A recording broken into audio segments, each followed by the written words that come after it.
to Gabbin with Jessa. Today's video is going to be another tag video. I was tagged by Max over at Max Reads. Go check him out. I'll have him linked down below. He's an awesome creator. He's a part of the Interstellar Book Club with me.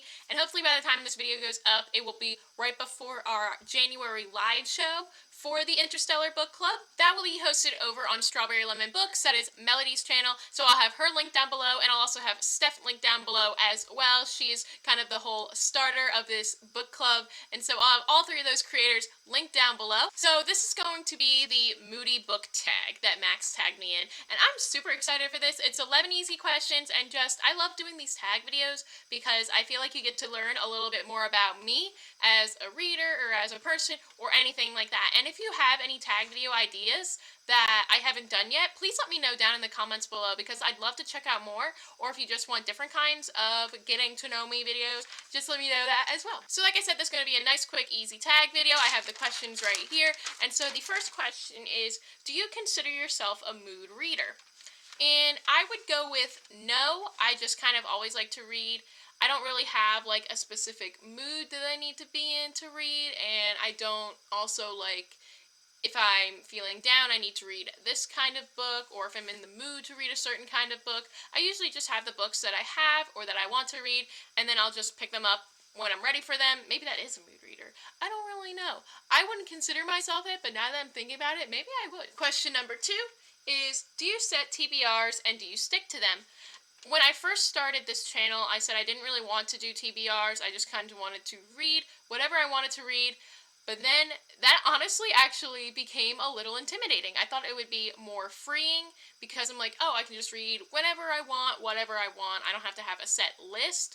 But then I realized there's so much that I want to read that I'll never know which one I want to pick up first. So then for September of 2020, I decided to start up TBRs again. I wanted to do a little bit of a fun game with it because TBR games are so much fun and I love watching everyone's creative spirit with them. So I started the countdown to the Olympics TBR in honor of the Olympics being postponed from 2020 to 2021. So every month I focus on a different Olympic sport to pick my TBR. I do 6 books every month. I've started to roll over some of the books I may not have finished, which might be a lot for January. But yeah, I still do sometimes read other books in between. Like if I finish a big book, sometimes I'll pick up like a manga or I'll pick up something fun. I like to listen to audiobooks, like nonfiction science audiobooks on the side, like while I'm driving, but I never really put those in my TBR. So I do have other stuff that I do throw in there that I do like to read as well, but I do like to have a set TBR where if for some reason I don't know what I want to read,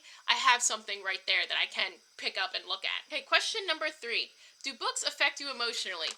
Yes, definitely so. I can definitely feel it when something happens or when something is about to happen. I get like all anticipated and I get excited for it, and I definitely would think that they definitely have an effect on me. Some books though that are supposed to have an effect don't, so maybe I'm just weird, but I definitely do feel the effect that some books can have. When you're feeling sad, do you like to read sad, happy, or neutral books? The answer for this is more of like a comfort book. I guess I would technically be considered happy, but sometimes my comfort books that I like to read aren't necessarily happy. They don't have good, they're not there to like make me happy or anything because sad things happen to them or they're focused around sad things, but they make me feel comfortable for some reason. And so I do like to pick those up because even though I'm feeling down and even though like I may or should read something more positive or happy, if it just brings me comfort in any way, that's what I like to read. Because I feel like that could be any kind of book, as long as it gets you comfort. It doesn't necessarily, comfort doesn't equal happy, but it could be happy for you. And question 5, most often, do you use reading to escape, learn, or critically reflect? I would definitely say all 3 because of the different kinds of books that are out there. You can definitely find a world to escape into, or you can use it to reflect on something in your life, or you can use it to think a little more critically about a certain topic. And I like to read from all different kinds of genres. Like I was saying, I like to listen to science nonfiction books so that way I can learn, or I like to dive into social justice books every now and then, or reading a contemporary and set in the real world and just learn different ways and different lives and everything like that. And so I definitely think that for me, because of the different genres I read and the different kinds that I read, I can use books to like escape, to reflect on life or just an aspect of the world around me, and I can use it to think more critically also about the world around me. Number 6, what is a book that made you laugh out loud? And I'll choose my most recent pick that made me laugh out loud, or my most recent read, and that was A Very Punchable Face by Colin Jost. As I mentioned before in like my wrap-up video, which I'll have linked up here, I don't watch Saturday Night Live. I don't know who Colin Jost is, except for that he is Scarlett Johansson's, well, when I learned about him, it was fiance, but now they are married. So that's all I knew about him. I knew that's who he was, and I knew that he was on Saturday Night Live, that he was the new Seth Meyers, essentially, because he's on Weekend Update. But I've never really seen anything from him. I never watched him on SNL. I don't know a thing about this gentleman. And this book was highly requested from my library as an audiobook, and so I'm like, you know what, let me give it a shot. Scarlett Johansson's fiance, may have something cool to say. And that book was so funny. I don't know if it was just because of his delivery of the book. I highly recommend reading it in audiobook if you can, because he is the one that is the narrator. But this book just made me laugh, and I was not expecting it. Well, I guess I kind of was expecting it. I mean, if you're on Saturday Night Live, you kind of gotta be funny. But, like I said, I knew nothing about this man. I was not expecting anything from him. I had no expectations because I didn't know anything about him. And so when I read this book and I started laughing, I'm like, maybe I should watch Saturday Night Live now. It's just basically a book about his life growing up in Staten Island, going to Harvard. Fun fact, he was actually like suite mates or dorm mates with Pete Buttigieg. So I thought that was really cool because I was a huge Pete Buttigieg fan when he was in the running for the presidential candidacy. And so I thought that was cool, but also this book is funny. So I think that this is definitely a book, even if you don't know Colin Jost, like I didn't know Colin Jost, I think it's a very funny book. Next, we have question 7. What is a book that made you cry? And if you don't cry, one that moved you. The most recent book that I can think of that made me cry is a little pathetic, but it's Always and Forever Laura Jean, which is the 3rd book in the To All the Boys I've Loved Before trilogy. I don't know why. I honestly can't tell you why, but like the ending or the stuff in the middle, I can't tell you why it made me cry, but it did. And like it's a very cheesy end of a trilogy, end of a series romance thing. Like I saw it coming from a mile away, and yet it still broke me, and I don't know why. I don't I just really don't know why. But that I can think of is the most recent book to have made me cry, and that was last January 2020. So I guess that's good. Maybe there haven't been sad books, or I've just learned to read sad books in a different way. I don't know. But then again, this is a YA romance. I don't know why it made me cry. Question 8. What is a book you didn't even know how you felt about it afterwards? And that is definitely going to go to Mostly Hero by Anna Burns. We talked about this on our live stream on my channel for the end of December. I'll have that linked up here as well. But that was just a short novella available on Kindle. I honestly still can't tell you anything about it. It was supposed to be a play on superheroes, so it was kind of like making fun of them and, that standard like hero trope of what goes on. And I was super excited about that because I'm a huge Marvel fan, and so I wanted to see what a comical approach to superhero and the whole superhero genre would be like.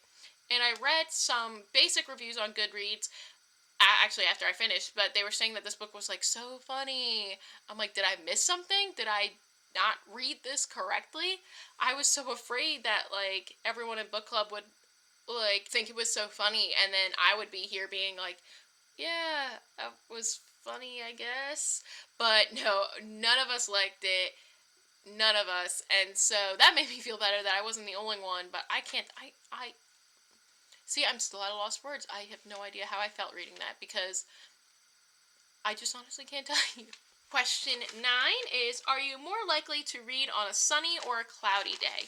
Well, I'm looking out, and here at the weather is very cloudy right now. It was raining, like spitting earlier, and I think it's supposed to snow. But I definitely do want to read just because it's kind of gloomy outside, and so what else are you going to do? I think it's just fun to kind of just sit inside and read, or play my Switch because that's what I also do. But when the weather gets warmer and it gets sunnier outside, I actually do like to go outside and read. I like to sit outside and read by the pool in my backyard, and so it just feels very nice as well. Basically, as soon as the sun comes up and it's somewhat warm, I'm outside reading, and I love that. So I like to read on any kind of day, and I think maybe more of a rainy day because there's not much that you can do because it is raining, so you can't really do anything outside. And so it's just a nice kind of comfort reading, whereas when I read outside, it's more of an exciting, like, I don't even know the words. I'm just like, it's a different kind of feeling for reading. Question number 10 is, do you usually set the mood when you read, like with music, lights, candles, etc.? I don't try to. Sometimes I do. I usually try to light a candle maybe every now and then. I have one lit on the other side of my room right now, which is why I'm thinking about it, but not really. Not necessarily. I just like to be comfy. And finally, the last question is, can you leap from book to book, or do you need a buffer time in between? I usually can leap from book to book, but the way that I do this is that I try to read a nice, easy book in the middle. So, for example, I just finished reading A Promised Land by Barack Obama, and that, you'll hear about this in my January wrap-up, but that book just, like, completely took me out of reading. Not because of, like, the content, just because of how long it was, honestly. And so I wanted to get back into reading because there's some books that I would like to finish before the end of the month. And so I couldn't just get right into them right away. So I like to read the My Hero Academia series. So I've been reading those books, like, in between when I finish a big book. So that way I have something fun to look forward to finish the book, but it's also nothing too crazy to, like, put me in a bigger reading slump afterwards if I finish, like, a big or challenging book. And so those are all the questions that I have. If you would like to do this tag, I tag you. Please let me know some of your answers down in the comments below. I'd be really curious to learn more about you guys and just see what you have to say about these questions. Don't forget to like and subscribe, and until next time, keep on gabbing.